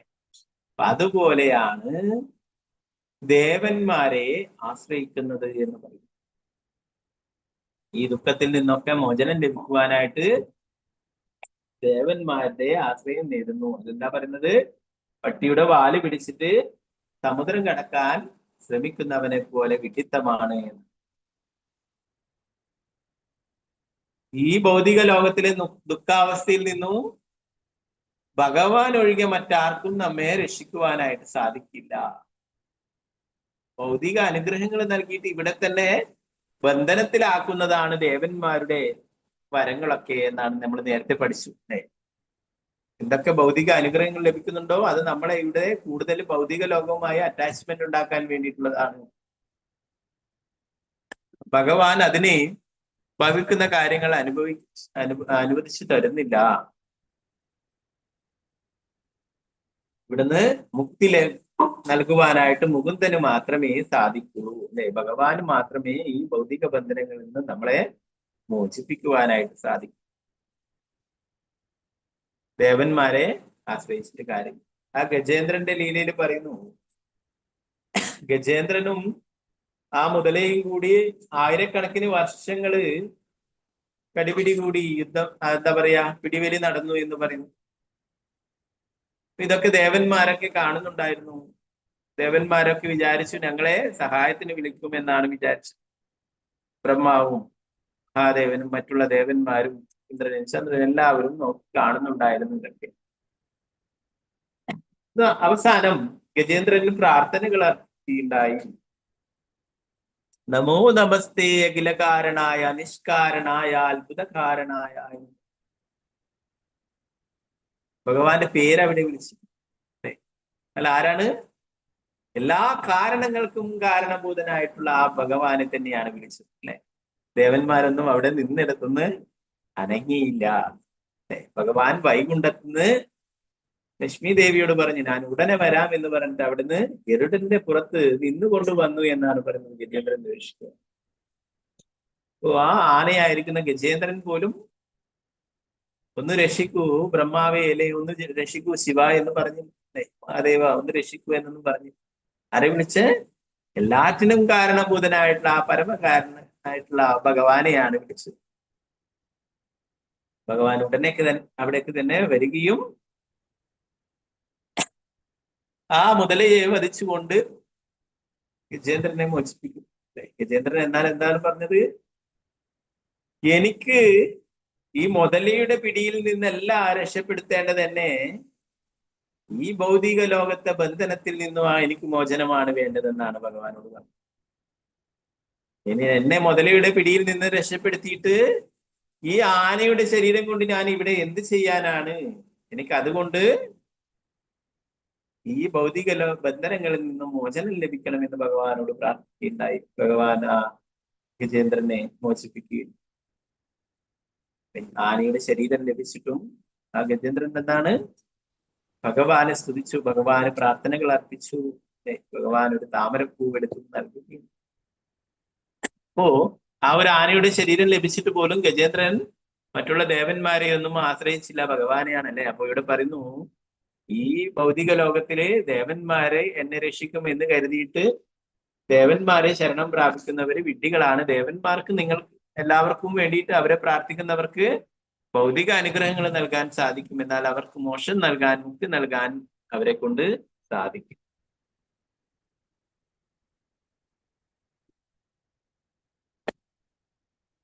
ഏത് സാഹചര്യത്തിലും ഒരുവൻ പരമദിവ്യ പുരുഷനായ ഭഗവാനിൽ അഭയം തേടണം.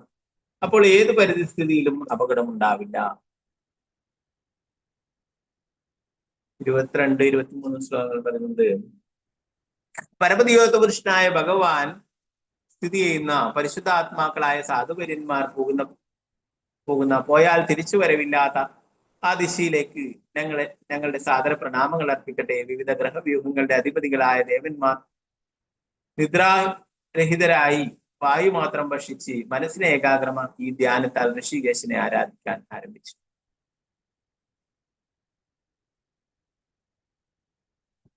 പറയുന്ന ഈ ശ്ലോകത്തില് യദ്ഗത്വാന നിവർത്തന്തി അല്ലെ, ഭഗവാന്റെ ആ ലോകത്തെ കുറിച്ച് പറയുമ്പോൾ ഭഗവാൻ പറയുന്നു അല്ലെ, യദ്ഗത്വാന നിവർത്തന്തേ തദ്ധാമം പരമോ. ഓക്കെ, അപ്പൊ ഭഗവാൻ പറയുന്നത് എന്റെ ലോകത്തിൽ എവിടെ പോയാൽ തിരിച്ചു വരവില്ലവയോ അവിടേക്ക് എത്തിച്ചേരുമെന്ന് പറഞ്ഞു അല്ലെ. യദ്ഗത്വാന നിവർത്തന്തേ, ഒരിക്കൽ എത്തിച്ചേർന്നാൽ പിന്നീട് തിരിച്ചു വരവേണ്ടതായിട്ടില്ല അല്ലെ. ആ ഭഗവാന്റെ ലോകത്തിലേക്ക് നോക്കിക്കൊണ്ട് അവർ പ്രാർത്ഥനകൾ അർപ്പിച്ചു, സാദര പ്രണാമങ്ങൾ അർപ്പിച്ചു. ആ ദിക്കിലേക്ക് നോക്കിയിട്ട് ഭഗവാനെ പ്രാർത്ഥിക്കുകയുണ്ടായി, ധ്യാനിക്കുകയുണ്ടായി എന്നാണ്.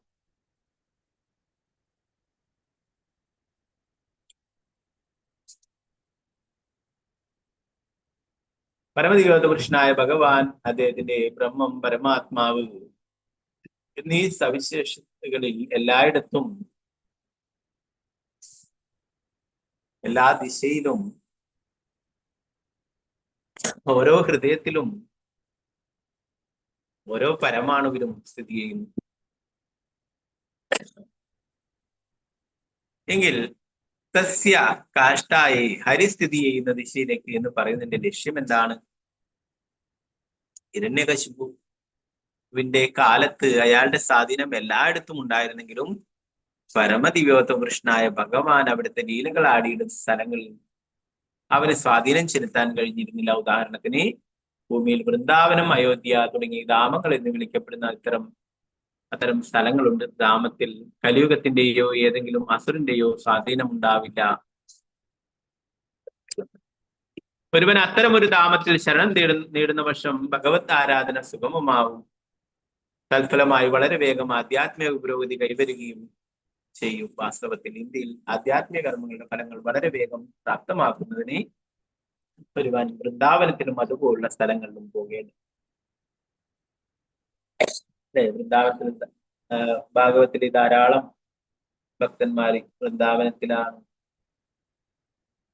ആധ്യാത്മിക കാര്യങ്ങൾ, ഭക്തി സേവനങ്ങളൊക്കെ അനുഷ്ഠിച്ചിരുന്നത് എന്ന് വിവരിക്കുന്നു. ധ്രുവ മഹാരാജാവ്, അതുപോലെ അംബരീഷ് മഹാരാജാവ്, അങ്ങനെ ധാരാളം ഭക്തന്മാർ, വിതുരര്, മറ്റുള്ള ധാരാളം മൈത്രേയ, അങ്ങനെ ധാരാളം ഭക്തന്മാർ, അവരൊക്കെ വൃന്ദാവനത്തിലെ ആയിരുന്നു ഭക്തി സേവനം അനുഷ്ഠിച്ചത്. ഇതാണ് വൃന്ദാവനം. വൃന്ദാവനത്തിൽ ചെയ്യുന്ന കാര്യങ്ങളൊക്കെ 1000 മടങ്ങ് ഫലം ലഭിക്കുമെന്നാണ്. നമ്മൾ ഇവിടെ ചെയ്യുന്നതിന്റെ 1000 മടങ്ങ് ഫലം ഭഗവാന്റെ ധാമത്തിൽ, പ്രത്യേകിച്ച് വൃന്ദാവനത്തിലൊക്കെ ചെയ്യുമ്പോൾ, ഭക്തി സേവനങ്ങൾ ചെയ്യുമ്പോൾ അതിന് 1000 മടങ്ങ് ഫലം ലഭിക്കും. അപ്പൊ ഇവിടെ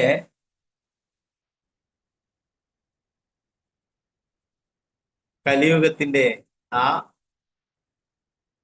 സ്വാധീനം അവിടെ ഇല്ല എന്നാണ്. അതുകൊണ്ട് തന്നെ സുഗമമായിട്ട് ഭഗവത് ആരാധന ചെയ്യാനും ഭക്തി സേവനങ്ങൾ അനുഷ്ഠിക്കുവാനും ആത്മീയ പുരോഗതി കൈവരിക്കുവാനും വേഗത്തിൽ സാധിക്കുന്നില്ല. വളരെ വേഗം ആധ്യാത്മിക പുരോഗതി കൈവരുന്നു.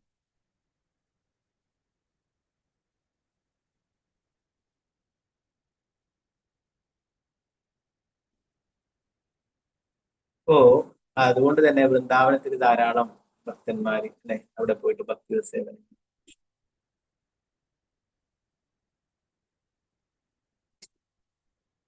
ബ്രഹ്മചര്യ, ഗൃഹസ്ഥ, വാനപ്രസ്ഥ, സന്യാസം.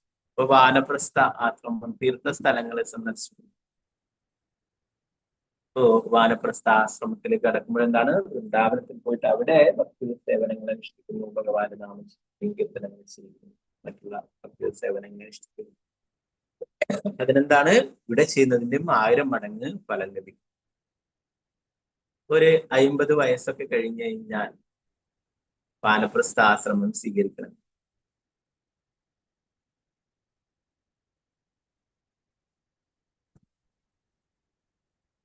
ഓ അതുപോലെ തന്നെ വൃന്ദാവനത്തില് ഒഫൻസ് ചെയ്യുകയാണെങ്കിലും അതിനും എന്താ പറയാ, ഇവിടെ ചെയ്യുന്ന പാപങ്ങൾ ചെയ്യുന്നതിന്റെ ഫലത്തിനേക്കാളും 1000 മടങ്ങ് ഫലം അനുഭവിക്കേണ്ടത്. അപ്പോ അതുകൊണ്ടാണ് പ്രത്യേകിച്ചും എന്താ പറയാ, വാനപ്രസ്ഥ സ്റ്റേജില് 50 വയസ്സിന് ശേഷം വൃന്ദാവനത്തിൽ പോകാനായിട്ടും. എന്താണ്, അതിന്റെ മുന്നേ ധാരാളം ആഗ്രഹങ്ങളും. വൃന്ദാവനത്തിൽ പോയിട്ട് മറ്റുള്ള ഭൗതിക പ്രവർത്തനങ്ങൾ ചെയ്യുന്നതും ധാമ അപരാധമാണ്.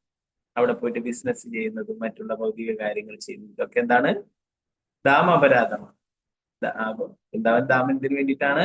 ഭക്തിയുത സേവനങ്ങൾ അനുഷ്ഠിക്കുവാനാണ്. അതിനാണ് അതിനവിടെ 1000 മടങ്ങ് ഫലം. മറ്റുള്ള കാര്യങ്ങൾ ചെയ്യുന്നത് എന്താണ്? പാപമാണ്, ധാമ അപരാധമാണ് എന്ന് പറയും.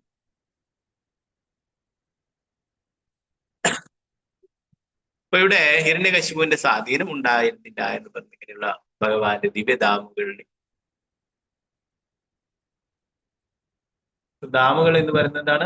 അത് ബലരാമനാണ്, ഭഗവാന്റെ തന്നെ വിസ്തരണമായിട്ടുള്ള ബലരാമനാണ് ധാമുകളായിട്ട് അവതരിച്ചുള്ളത് എന്ന് പറയുന്നത്.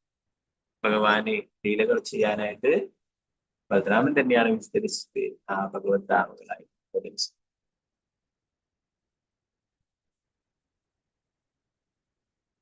അതുകൊണ്ട് പറയുന്നത് ഇങ്ങനെയുള്ള ദിവ്യധാമുകളിൽ അവിടെ പോയിട്ട് ഭക്തി സേവനങ്ങൾ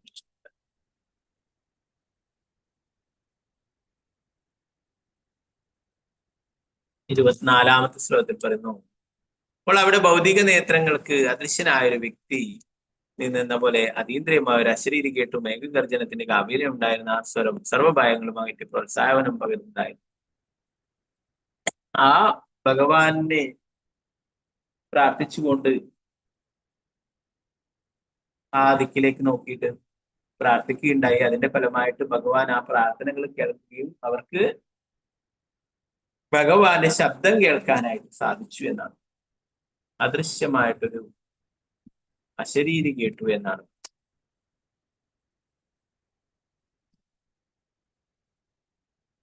ഇതാണ് ഭഗവാൻ പറഞ്ഞത്.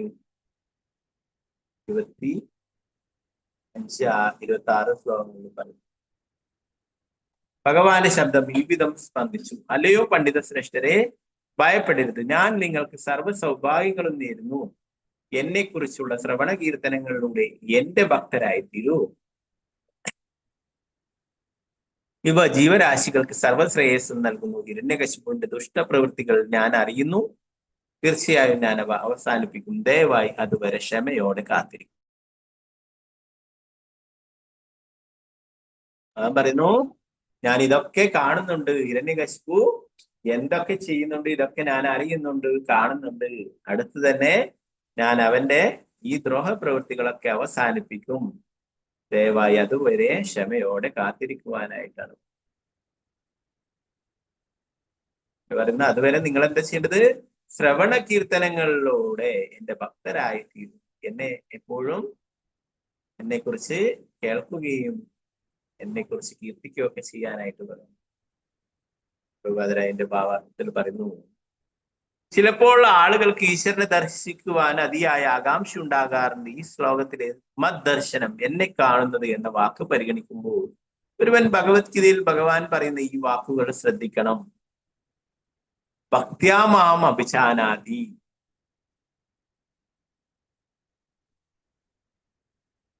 മറ്റൊരു തരത്തിൽ പറഞ്ഞാൽ, ഭഗവാനെ മനസ്സിലാക്കാൻ അല്ലെങ്കിൽ അദ്ദേഹത്തെ കാണാൻ അല്ലെങ്കിൽ അദ്ദേഹവുമായി സംസാരിക്കാൻ കഴിവുണ്ടാകുന്ന ഒരാളുടെ ഭക്തി എന്ന് വിളിക്കപ്പെടുന്ന ഭക്തിയുത സേവനത്തിന്റെ പുരോഗതിയെ ആശ്രയിച്ചാണ്. ഭക്ത്യാമാം അഭിജാനാതി. ഭക്തിയുത സേവനത്തിലൂടെ മാത്രമേ ഭഗവാനെ കുറിച്ച് മനസ്സിലാക്കാനായിട്ട് സാധിക്കും, അല്ലെങ്കിൽ ഭഗവാനുമായിട്ട് സംസാരിക്കാൻ, അല്ലെങ്കിൽ ഭഗവാനുമായിട്ട് കാണാൻ സാധിക്കുകയുള്ളൂ എന്ന്. ഭക്തി എന്ന് പറഞ്ഞാൽ എന്താണ്?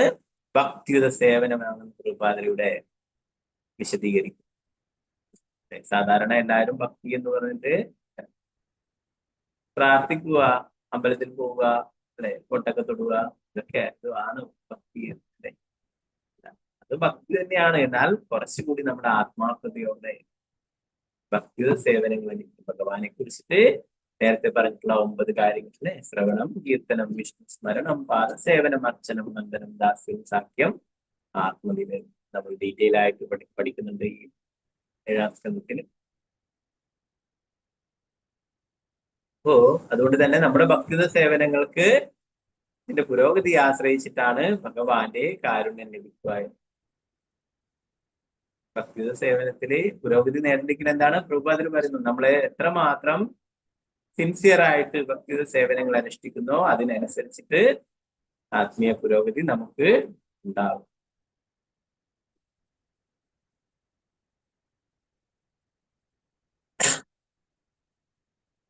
ഭക്തിയിൽ 9 വ്യത്യസ്ത കർമ്മങ്ങളുണ്ട്. ശ്രവണം, കീർത്തനം, വിഷ്ണു സ്മരണം, പാദസേവനം, അർച്ചനം, വന്ദനം, ദാസ്യം, സാഖ്യം, ആത്മനിവേദനം. ഈ ഭഗവത് സേവന പ്രവർത്തനങ്ങളാൽ നിരപേക്ഷങ്ങളാകിയാൽ ക്ഷേത്രത്തിൽ വിഗ്രഹാരാധന നടത്തുന്നതും അദ്ദേഹത്തെ കാണുന്നതും അവിടുത്തെ മഹിമകൾ കീർത്തിക്കുന്നതും തമ്മിൽ അടിസ്ഥാനപരമായ യാതൊരു വ്യത്യാസവുമില്ല. അതാണ് എല്ലാ കാര്യങ്ങളും ഭഗവാനെ ദർശിക്കുന്നത്, ഭഗവാന് പൂജകൾ ചെയ്യുന്നത്,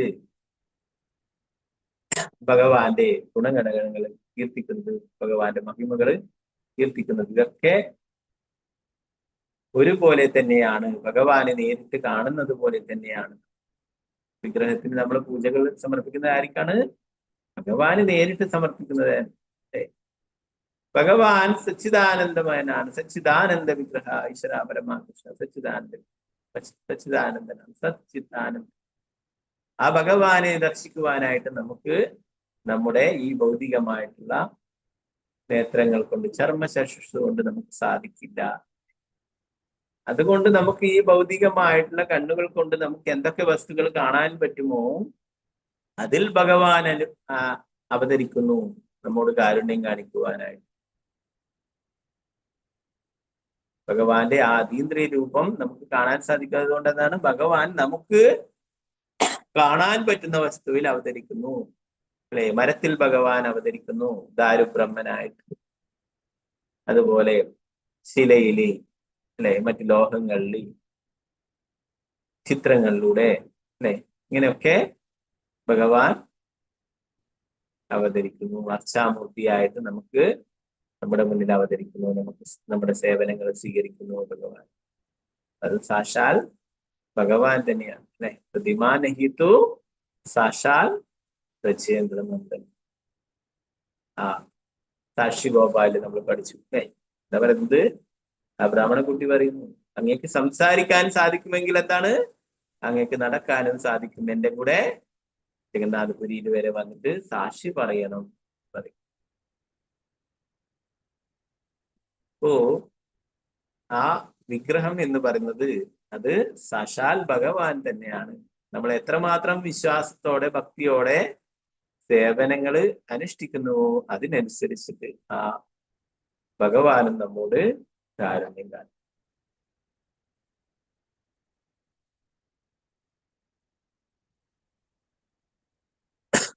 പ്രഭുപാദർ പറയുന്നു, ഭക്തിയുടെ സേവനങ്ങൾ എന്ന് പറയുന്നത് എന്താണ്?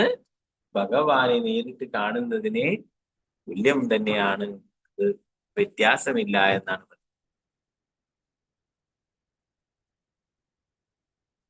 അതുപോലെ തന്നെ ഭഗവാന്റെ സത്കഥകൾ കേൾക്കുന്നത്, ഭഗവാന്റെ ആ സത്കഥകൾ പാരായണം ചെയ്യുന്നത്, ഇതൊക്കെ തന്നെയും ഭഗവാനെ നേരിട്ട് ദർശിക്കുന്നതിന് തുല്യമായിട്ടുള്ള പ്രവൃത്തികളാണെന്നാണ്. തീർച്ചയായും ഇവയെല്ലാം അദ്ദേഹത്തെ ദർശിക്കാനുള്ള മാർഗങ്ങളാണ്. കാരണം ഭക്തിയുടെ സേവനത്തിൽ അനുഷ്ഠിക്കുന്നത് എന്തും ഭഗവാനുമായി നേരിട്ടുള്ള ബന്ധം ലക്ഷ്യമാക്കിയാണ്. എല്ലാ ഭക്തന്മാരുടെയും സാന്നിധ്യത്തിലാണ് ഭഗവാന്റെ ശബ്ദം സ്പന്ദിച്ചത്. ശബ്ദം പുറപ്പെടുവിച്ച വ്യക്തി അവർക്ക് അദൃശ്യനായിരുന്നെങ്കിലും അവരെല്ലാം അദ്ദേഹത്തെ ദർശിക്കുകയോ സന്ധിക്കുകയോ ചെയ്യുന്നുണ്ടായിരുന്നു. എന്തുകൊണ്ടെന്നാൽ അദ്ദേഹത്തിന്റെ ശബ്ദസ്പന്ദനം അവിടെ സന്നിഹിതമായിരുന്നു.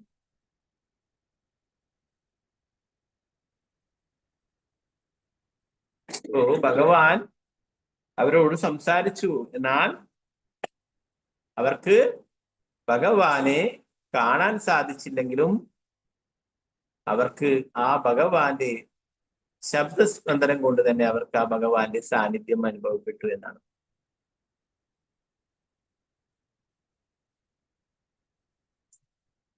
നമ്മൾ ഭഗവത്ഗീത പഠിക്കുന്നു, അല്ലെ? ഭഗവാൻ വാച, ഭഗവാൻ പറയുന്നു ഭഗവത്ഗീത. അപ്പോ നമ്മൾ ഭഗവാൻ നേരിട്ട് പറയുന്നത് കാണുന്നില്ല, അല്ലെ? എന്നാൽ ഭഗവാൻ പറഞ്ഞിട്ടുള്ള കാര്യങ്ങള് നമ്മൾ ഭഗവത്ഗീതയിലൂടെ പഠിക്കുന്നു, അല്ലെ? അപ്പൊ നമുക്ക് ആ ഭഗവാൻ പറയുന്നതായിട്ട് നമുക്ക് അനുഭവപ്പെടുന്നു. അപ്പോ അതുകൊണ്ട് ഇവിടെ പറയുന്നു, അവർക്ക് ഭഗവാനെ ദർശിക്കാൻ സാധിച്ചില്ലെങ്കിലും ഭഗവാന്റെ ആ ശബ്ദം എല്ലാവർക്കും കേൾക്കാനായിട്ട് സാധിച്ചു. അവർക്ക് ആ ഭഗവാന്റെ സാന്നിധ്യം അനുഭവപ്പെട്ടു എന്ന് പറയും.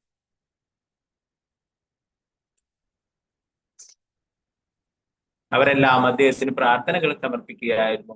ഭൗതിക ലോകത്തിന്റെ നിയമങ്ങളിൽ നിന്നും വിപരീതമായി ഭഗവാനെ നേരിൽ കാണുന്നതോ അദ്ദേഹത്തിന് പ്രാർത്ഥനകൾ സമർപ്പിക്കുന്നതോ അദ്ദേഹത്തിന്റെ അതീന്ദ്രിയ ശബ്ദസ്പന്ദനങ്ങൾ ശ്രമിക്കുന്നതോ തമ്മിൽ യാതൊരു വ്യത്യാസവുമില്ല.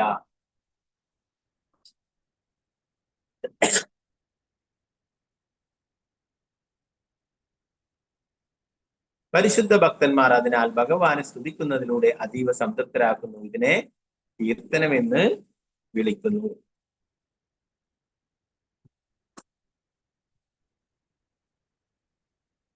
കീർത്തനം ചെയ്യുന്നതും ഹരേ കൃഷ്ണ സ്പന്ദനം ശ്രവിക്കുന്നതും വാസ്തവത്തിൽ ഭഗവാനെ നേരിൽ കാണുന്നതിനെ തുല്യമാണ്. ഈ അവസ്ഥ ഒരുവിന് സാക്ഷാത്കൃതമാകണം. അപ്പോൾ അയാൾക്ക് ഭഗവാന്റെ പ്രവർത്തനങ്ങളുടെ നിരവേശ പ്രകൃതം ബോധ്യമാകും. അതാണ് ഭഗവാനെ കുറിച്ച് കീർത്തിക്കുന്നത്, ഭഗവാന്റെ തിരുനാമം ജപിക്കുന്നത്, ഭഗവാനെ കുറിച്ച് കേൾക്കുന്നത്, ഭഗവാന്റെ ആ തിരുനാമ കീർത്തനം സങ്കീർത്തനം കേൾക്കുന്നത്, ഇതൊക്കെ ഭഗവാനെ നേരിൽ കാണുന്നതിന് തുല്യമാണ്. കലികാലേ നാമരൂപേ കൃഷ്ണാവതാരം. കലിയുഗത്തിന് ഭഗവാൻ നാമത്തിന്റെ രൂപത്തില് അവതരിച്ചിരിക്കുന്നു. ഭഗവാന്റെ ശുദ്ധഭക്തന്മാരായിട്ടുള്ള ആ വില്ലമംഗല ഠാക്കൂർ അല്ലെ, അങ്ങനെ സൂർദാസ്, അങ്ങനെ ധാരാളം ഭക്തന്മാർ അല്ലെ, അവർക്കൊന്നും കാഴ്ചയില്ലായിരുന്നു. എന്നാൽ അവർക്ക് ഭഗവാനെ കാണാനായിട്ട് സാധിച്ചു. അല്ലെ, അവർക്ക് ഭഗവാനെ അവരുടെ ഹൃദയത്തിൽ കാണാൻ സാധിച്ചു. അല്ലെ, സൂർദാസ് ഭഗവാൻ അണിഞ്ഞിരിക്കുന്ന വസ്ത്രങ്ങളെ കുറിച്ച് വർണ്ണിക്കുമായിരുന്നു. ഓരോ നിറത്തിലുള്ള വസ്ത്രങ്ങൾ അണിഞ്ഞതിനെ കുറിച്ച്. അദ്ദേഹത്തിന്റെ ആ ഭൗതികമായിട്ടുള്ള കണ്ണുകൾ കൊണ്ടല്ല, അല്ലെ, ആ കണ്ണിന് കാഴ്ചയില്ല. എന്നാൽ അദ്ദേഹത്തിന് ഹൃദയത്തിൽ ഭഗവാനെ കാണാനായിട്ട് സാധിച്ചു, ഭഗവാനെ ദർശിക്കുവാനായിട്ട് സാധിച്ചു, ഭഗവാന് സംസാരിക്കുവാനായിട്ട് സാധിച്ചു. അതുപോലെ വില്ലുമംഗല സ്വാമി, അദ്ദേഹം കുറച്ചു കാലം കാഴ്ചയില്ലാതെ ഉണ്ടായിരുന്നപ്പോഴും അദ്ദേഹത്തിനും ഭഗവാനെ കാണാനായിട്ട് സാധിച്ചു. ഇവരൊക്കെ നമ്മൾ നേരത്തെ പുരുഷോത്തമ മാസത്തിലൊക്കെ പറഞ്ഞില്ലേ, ഭഗവാനെ ആ കാരാഗ്രഹത്തിൽ ഹൃദയമാകുന്ന ആ കാരാഗ്രഹത്തിൽ അടച്ചു വെക്കുമെന്നാണ് വില്ലുമംഗല ഠാക്കൂർ. സൂർദാസ് അതുപോലെ പറയുന്നു, ഭക്തിയാകുന്ന പാശം കൊണ്ട് ഞാൻ നിന്നെ കെട്ടിയിടുന്ന എന്റെ ഹൃദയത്തിൽ. ഓ ശുദ്ധഭക്തന്മാർക്ക് ധാരാളം ശുദ്ധഭക്തന്മാരുണ്ട്. നമ്മളെ ഗുരുവായൂരപ്പന്റെ തന്നെ ധാരാളം ഭക്തന്മാരുണ്ട്. ഉദാന തിരുമേനിയും കുറൂരമ്മയും അങ്ങനെ ധാരാളം ഭക്തന്മാരും മഞ്ജുളയും, അവർക്കൊക്കെ ഭഗവാന്റെ ദർശനം ലഭിച്ചു. അല്ലെ, ഭഗവാനെ കാണാൻ സാധിച്ചു. ഓ ഭഗവാൻ എല്ലാവർക്കും ദൃശ്യനാണ്. അല്ലെ, മഴ എല്ലായിടത്തും ലഭിക്കും. അല്ലെ, എന്നാൽ നമ്മുടെ ആ കുടം, ആ പാത്രം കമഴ്ത്തി വെച്ച് കഴിഞ്ഞാൽ നമുക്ക് മഴവെള്ളം ലഭിക്കും. അല്ലെ, അതുപോലെ ഗുഹയിൽ അല്ലെ, സൂര്യന്റെ വെളിച്ചം എല്ലായിടത്തും ലഭിക്കും. ഗുഹയിൽ പോയിട്ട് ഒരാൾ ഒളിച്ചു കഴിഞ്ഞാൽ അവിടെ സൂര്യപ്രകാശം. അതുപോലെ ഭഗവാന്റെ കാരുണ്യം എല്ലാവർക്കും ലഭിക്കും. എന്നാൽ അതിന് ഭക്തിയുത സേവനത്തിൽ ഏർപ്പെടണം. ഇതൊന്നും ചെയ്യാൻ സാധിക്കില്ല, എനിക്ക് ഭഗവാനെ കാണണം എന്ന് പറഞ്ഞാൽ സാധിക്കില്ല. പ്രഭുപാദരെടുത്ത ഒരാൾ പറഞ്ഞു, സ്വാമി അങ്ങ് ഭഗവാനെ കണ്ടിട്ടുണ്ട്. ആ കണ്ടിട്ടുണ്ട്, എന്നാൽ എനിക്കും കാണിച്ചതാണ്. പ്രഭുപാദർ പറഞ്ഞു, ഞാൻ പറയുന്ന കാര്യങ്ങളൊക്കെ ചെയ്യുകയാണെങ്കിൽ നിനക്ക് തീർച്ചയായിട്ടും ഭഗവാനെ കാണാൻ സാധിക്കും. എന്റെ ശിഷ്യന്മാര് ചെയ്യുന്നത് പോലെയൊക്കെ നീ ചെയ്യണമെന്ന്. ഇതാണ് ശിഷ്യന്മാരെന്താ ചെയ്തത്? രാവിലെ 3:30 മണിക്ക് ഒക്കെ എഴുന്നേറ്റ് തണുത്ത വെള്ളത്തിൽ കുളിക്കുന്നു. അല്ലെ, അത് കഴിഞ്ഞിട്ട് മംഗളാരതി. അല്ലെ, പിന്നീട് 2 മണിക്കൂർ നാമജപം. ഇതൊക്കെ ചെയ്യുന്നതിന് ഒരു ഭാഗവതം ക്ലാസ്, ഇതിന്റെ ഇടയിൽ ദർശന അരതി ഗുരുപൂജായതൻ. അപ്പൊ ഇതൊക്കെ ചെയ്യുകയാണെങ്കിൽ നിനക്ക് അവര് ചെയ്യുന്ന ഇതേപോലെ ഫോളോ ചെയ്യുകയാണെങ്കിൽ നിനക്കും ഭഗവാനെ കാണാം. അതിന് അദ്ദേഹം ചെയ്യാറ് വേണ്ട സ്വാമി, ശരി എനിക്ക് കാണണം എന്നില്ലായിരുന്നു. അപ്പോ ആൾക്കാർക്ക് എന്താ പറയാ, ഭഗവാൻ ഉണ്ടെങ്കിൽ കാണിച്ചതാ എന്നൊക്കെ. അതല്ല, ഇവിടെ പ്രഭുപാദർ പറഞ്ഞു, ഭക്തിയുത സേവനങ്ങൾ അനുഷ്ഠിക്കുകയാണെങ്കിൽ തീർച്ചയായിട്ടും നമുക്ക് ഭഗവാന്റെ ലഭിക്കും, ഭഗവാനെ കാണാനായിട്ട് സാധിക്കും. ഭഗവാൻ എന്ന് പറയുന്നത് കലിയുഗത്തിലെ നാമത്തിന്റെ രൂപത്തിൽ അവതരിച്ചിരിക്കുന്നു. ഭഗവാന്റെ നാമം ജപിക്കുന്നതും ഭഗവാനുമായിട്ട് നേരിട്ട് സംസാരിക്കുന്നതിന് തുല്യമാണ് എന്നാണ്. ഭഗവാനുമായി നേരിട്ട് അസോസിയേറ്റ് ചെയ്യുകയാണ് ചെയ്യുന്നത് ഭഗവാന്റെ നാമം.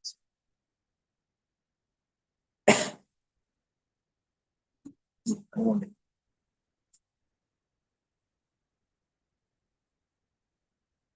അടുത്ത ശ്ലോകത്തിൽ പറയുന്നു, ഒരുവൻ ഭഗവാന്റെ പ്രതീതികളായ ദേവന്മാരെയും വേദങ്ങളെയും ഗോക്കളെയും ബ്രാഹ്മണരെയും വൈഷ്ണവരെയും ധാർമ്മിക തത്വങ്ങളെയും ആത്യന്തികമായി ഭഗവാനായ എന്നെ തന്നെയും വിദ്വേഷിക്കുമ്പോൾ താമസം വിന അയാളുടെ വിനാശം സംഭവിക്കുകയും.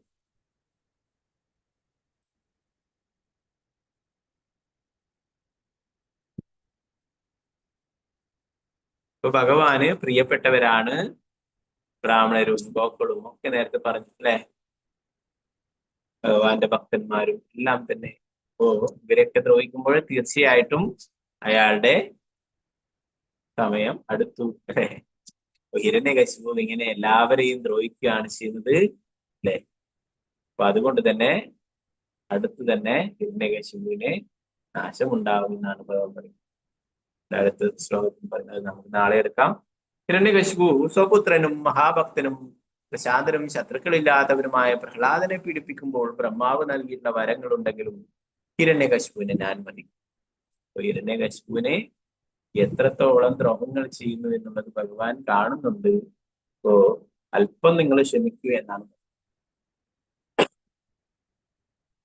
ഇതാണ് സ്വന്തം പുത്രനെ തന്നെ, ഭഗവാന്റെ പ്രിയപ്പെട്ട ഭക്തനായിരിക്കുന്ന പ്രഹ്ലാദ് മഹാരാജാവിനെ അവൻ ദ്രോഹിക്കുന്നതോടെ അവന്റെ നാശമായിരിക്കും ഉണ്ടാവുക എന്ന് പറയുന്നു. ആ ബ്രഹ്മാവ് നൽകിയിട്ടുള്ള വരങ്ങൾ ഉണ്ടെങ്കിലും ഞാൻ വധിക്കുമെന്നത്. ഹിരണ്യകശിപു ഇത്രയും അഹങ്കാരി ആയിരിക്കുന്നത് എന്തുകൊണ്ടാണ്? തന്നെ ഈ ലോകത്തിൽ ആരും തന്നെ വധിക്കില്ല എന്നുള്ള കാര്യം. അതുകൊണ്ടാണ് നേരത്തെ പറഞ്ഞു, ബ്രഹ്മാവിനെയും മഹാദേവനെയും ഒഴികെ മറ്റുള്ള എല്ലാവരെയും തന്റെ അധീനത്തിലാക്കുകയുണ്ടായി. വിഷ്ണുവിനോട് നേരത്തെ തന്നെ പകയുണ്ട്. എന്താണ്? തന്റെ സഹോദരനെ വധിച്ചിട്ടുള്ളത് വിഷ്ണുവാണ് അല്ലെ. വിഷ്ണുവിനോട് ശത്രുത നേരത്തെ തന്നെ ഉണ്ടായിരുന്നു. അപ്പോ ഈ ബ്രഹ്മാവും മഹാദേവനും തന്നെ വധിക്കില്ല എന്നുള്ള ഉറപ്പുണ്ട്. അപ്പൊ അതുകൊണ്ട് മറ്റാരും എന്നെ വധിക്കില്ല എന്നുള്ള ആ ഒരു അഹങ്കാരം കൊണ്ടാണ് ഇത്രയും ദ്രോഹങ്ങളൊക്കെ ചെയ്യുന്നത്. അതുകൊണ്ട് ഭഗവാൻ പറയുന്നു, നീ അല്പം കൂടി ക്ഷമിക്കൂ, ഞാൻ അദ്ദേഹത്തെ തീർച്ചയായിട്ടും ഇത്രയും വരങ്ങളൊക്കെ നൽകിയിട്ടുണ്ടെങ്കിലും ഞാൻ അവനെ വധിക്കുമെന്ന്. അത് നമുക്ക് നാളെ എടുക്കാം. ഈ ശ്ലോകം 28-ാമത്തെ ശ്ലോകം. ഓക്കെ. ഗ്രന്ഥരായ ശ്രീമദ് ഭാഗവതം ജയശ്രീ പ്രഭുപാദ് ജീവരാജ് ഗൗര പ്രേമാനന്ദി പശ്ചാകൽപതിലും പശ്ചാകൃപാസിന്ദുദേവചാപതിദാനം ഭാഗവേ വൈഷ്ണവേഭ്യോ വൈഷ്ണവ ജയശ്രീ പ്രഭുപാദ്.